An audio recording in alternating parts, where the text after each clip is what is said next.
That's how are we doing? I'm doing very well, boss. How are you doing? Hmm. Good to see you. It's good to see you. So tonight we have a situation about I don't like socializing with my coworkers and for business wise. Oh my. Should I make them? Mm, no. How about that quick response? Yeah, that would be easy. That'd be- Yeah.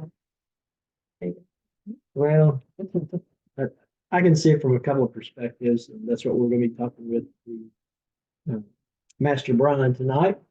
Is that socializing is good in the sense if you're socializing with the right people, you could be in a clique with them from the office, and we know that cliques are sometimes good, sometimes. We also know that uh, they could have information they could share with you that they may know something about a new boss that's coming in or that they've worked with that could help you on a promotion. Uh, Also, sometimes other bosses from other components maybe joining at the same time. Uh, Bad part is that they may have some rules, if you want to call it, that you have to abide by that may go against what you think is correct from a Christian perspective. Also, the time allotment may be required. Uh, for me, uh, I don't mind doing things if it's a part of the job, if you want to call it that, still on company time, but those things that, take away from my personal time of things that I want to do, I enjoy. Um, so anyway, we'll leave it to tonight to see how we come out on the end of that one and say my surprise and what I want to do. But another biblical story to add into this as far as socializing is we're going to talk about a young lady who really removed herself, what I would call from her tribe, literally, from her people. She went to a foreign land and talk about being an outcast. And that person's name is Ruth. Um, Ruth has mentioned in the Bible, in the book of Ruth. Uh, some people say it's really a story about her mother in law, Naomi, and not necessarily Ruth. Uh, Truth be told, it is about Ruth. More so, Ruth, in the sense that Ruth is looking for a redeemer, but as from a Christian perspective, we're looking for a redeemer, which was Jesus. And it kind of follows the pattern in a way, a little bit of Christ's life, if you want to call it such, and how he became that redeemer and gave us our salvation. Because Ruth found somebody to give her son. So, from the standpoint of keeping her alive, being more prosperous in her life. So let's talk about Ruth. Uh, Ruth was a Moabite, I think, from again the land of Moab. She's a descendant of Lot. That's what you know. Now, how she gets recorded in the Bible is that there is a family, and Naomi is the lead of that family, her husband, and Noemi, her husband, and two sons moved from Judea, Bethlehem area, over to Moab. You're like, whoa, why'd they go to Moab? Well, there was a famine, and so they needed food. And the famine was going on, like I said, in Judea, Israel. So they moved there. Well, one of her sons, needless to say, fell in love with this young lady. Her name was Ruth. Ruth denounced her people. By the way, Moab were very big in idol worshiping. This. She gave up that totally. She believed in God, turned her whole heart to following God's way. And in doing so, all things looked good, except ultimately the father passed away, which is Naomi's husband.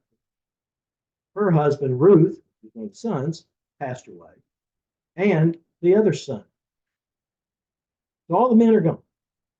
What we got is two women. Famine is over in Judea.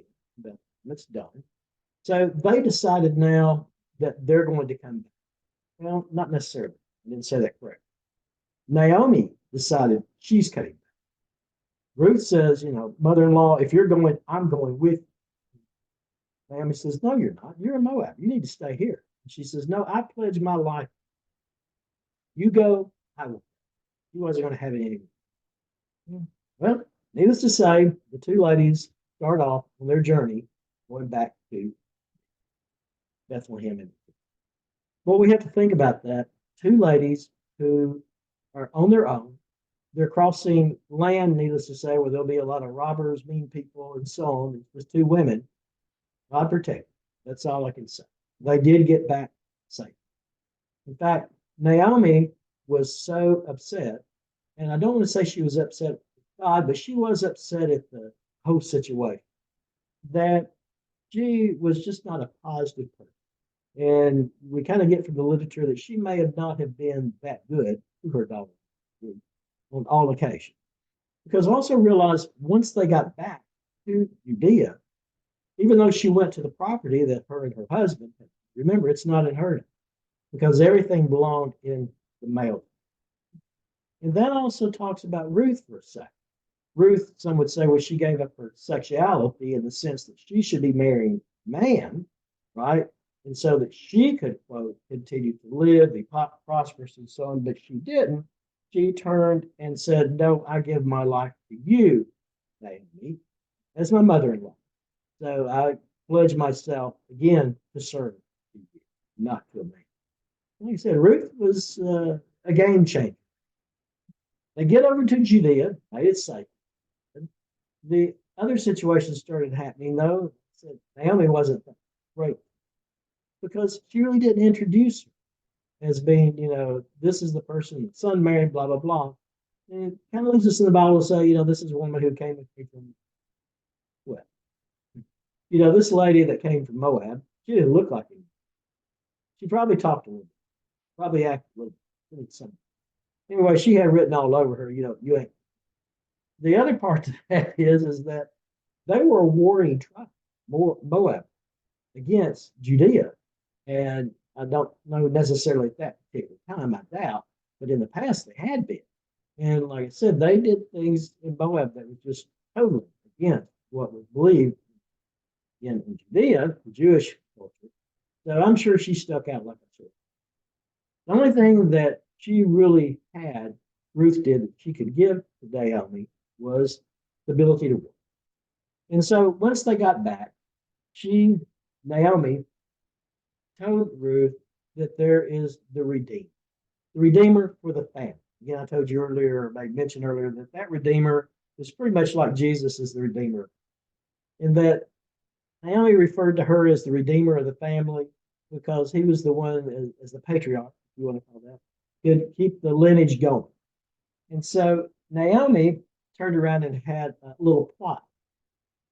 And first, we hear the story that Ruth is out in the field at Boaz's field, and he liked her because he thought, man, that's really honorable that she gave her life to her mother. Mm-hmm. And who else would have done it? And so he tells her, you can glean all the crops that you need, take all you need. And he told the hired hands out there, you leave this woman alone, don't you touch her. Right? But she could have been abused. But he also told Ruth, he said, don't go into any of the neighbor farmer yard and try to glean because you can get hurt. I'll have you protected if you stay. So that was step number one, because that's what Naomi and also Ruth wanted to bring food in. They could provide for their mother. So Naomi Ruth went back and told her mother-in-law, Naomi, what had happened. Yes, I knew Boaz would.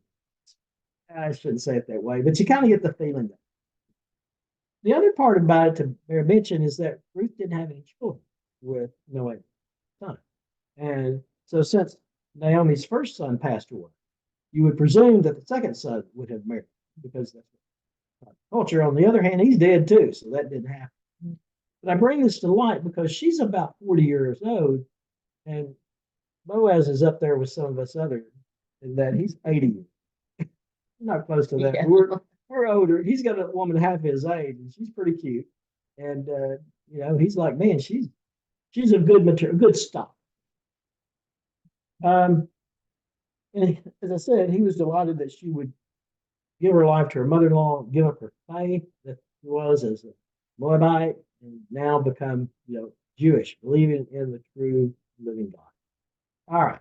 So Naomi comes up with a little She says, Ruth, they're going to be done with the threshing of the crop this week. I want you to go there to the threshing floor. They're all done with their festivity. I'm sure they probably should have read it. And I want you to go lay and he'll tell you what to do. I'm not going any further than that, except to tell you what I understand in the scripture happened, and we'll leave it. So she did what her mother-in-law said. And so she got there, and of course, he apparently had too much little festivities. He was kind of sleepy. So she laid down at his feet and pulled his blanket. Well, he awoke and he said, Whoa, who are you? Reminded him. And then she said, pretty much spread your wings over me, inferring to, you think I'm honorable, make me your wife. Now, that's another step that someone who's, wow, you're out of step. This is not what to do. But Ruth was pretty daring. And, she had a mother-in-law she wanted to take care of and also herself. And so he said, don't tell or let anyone know that you were in here, on the threshing floor with all these men, meaning, me and the other. You can just imagine. And again, he was one of the patriarchs of the city also. He didn't want to find his name. Right. But he then come up with a little bit of this, that there was an individual who had the right to marry her. He told her, because I can't, spread my wings over you in that light to marry you because there's someone else who has first call. So he went to that person and he told them, which is totally not true, but apparently the guy bought into it. He said, look, if you want Naomi property as being next in line, you have to marry her daughter, Ruth. Well, who knows how this guy? But like I said, Ruth's 40 years old. Needless to say, the guy was. So Boaz's plan was working pretty good. That means he had the opportunity to step. So he went to the leaders of the community and he's like, look, this guy had his chance. He doesn't want her. I do want her so I can carry on my. Very important back in the day. I gotta have a son to keep going. And of course, the elders discussed it and they agreed that would be a fine thing to do so he could continue his life. Well, needless to say, they did get married. Story turned out nice. In fact, she turned around and was the great grandmother of a person who we know as King David, the wife. And so if you think about it, that's something that King David did come from someone that wasn't a pure Jewish blood. But it's interesting. She was a trendsetter, there's no question. She was a bold young lady. She didn't socialize that most of us would think about socializing. On the one hand, the other hand, she did socialize. Right person, right time, quite demanding. So the story ends with even the women of Bethlehem saying that young lady, Naomi, that you have, that daughter-in-law Ruth, she's better for you than 7 sons because she was willing to stand by you. Where most men would have probably just walked away. Or both young ladies would not have said them. Mm-hmm. So when she had her little one, her and Boaz, she gave it over. So the name for that's all I've got, man.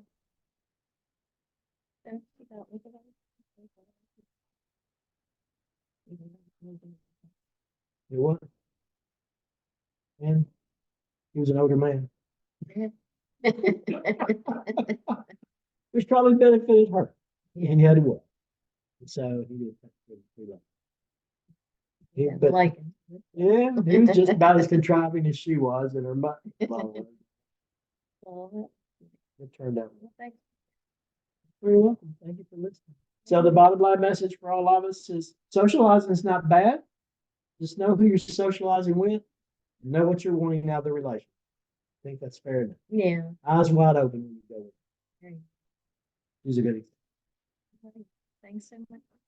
Thanks for having me, boss. See you next week if you let me. See ya. Everybody have a great week. Bye, guys.